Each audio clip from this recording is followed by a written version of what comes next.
ভেনেজুয়েলার রাজনৈতিক সংকটের মধ্যে এক নাটকীয় মোড় হিসেবে বৃহস্পতিবার হোয়াইট হাউসে মার্কিন প্রেসিডেন্ট ডোনাল্ড ট্রাম্পের সঙ্গে সাক্ষাৎ করেন দেশটির বিরোধী নেত্রী নোবেল জয়ী মারিয়া করিনা মাচাদো। এ সফরে মাচাদো তার অর্জিত নোবেল শান্তি পুরস্কার ট্রাম্পকে উপহার হিসেবে প্রদান করেন, যা ট্রাম্পের দীর্ঘদিনের আকাঙ্ক্ষিত একটি বিষয় হিসেবে পরিচিত।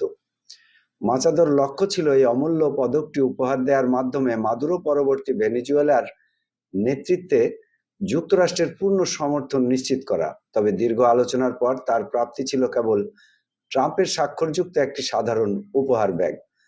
তবে ব্যাগে কি ছিল তা এখনো প্রকাশ পায়নি। ট্রাম্প নোবেল মেডেল উপহার পেয়ে মাচাদোকে ধন্যবাদ দিয়েছেন, কিন্তু তার রাজনৈতিক অবস্থানের কোনো পরিবর্তন করেননি।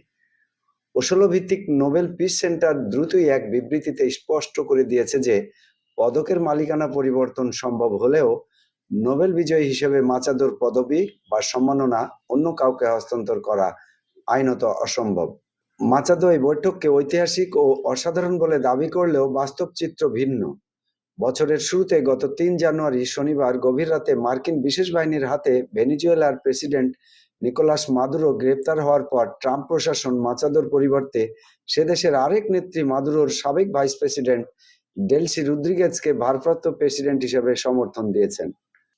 ট্রাম্পের মতে রদ্রিগেজ একজন বাস্তবসম্মত নেতা যার সঙ্গে কাজ করা সহজ, আর মাচাদো নিজেকে ভেনেজুয়েলার সাহসী কণ্ঠস্বর হিসেবে প্রতিষ্ঠিত করতে পারলেও ট্রাম্প এখনো মনে করেন যে দেশ পরিচালনার জন্য প্রয়োজনীয় জনসমর্থন মাচাদোর নাই। সাইদুর রহমান, আন্তর্জাতিক ডেস্ক, নবরূপ টিভি।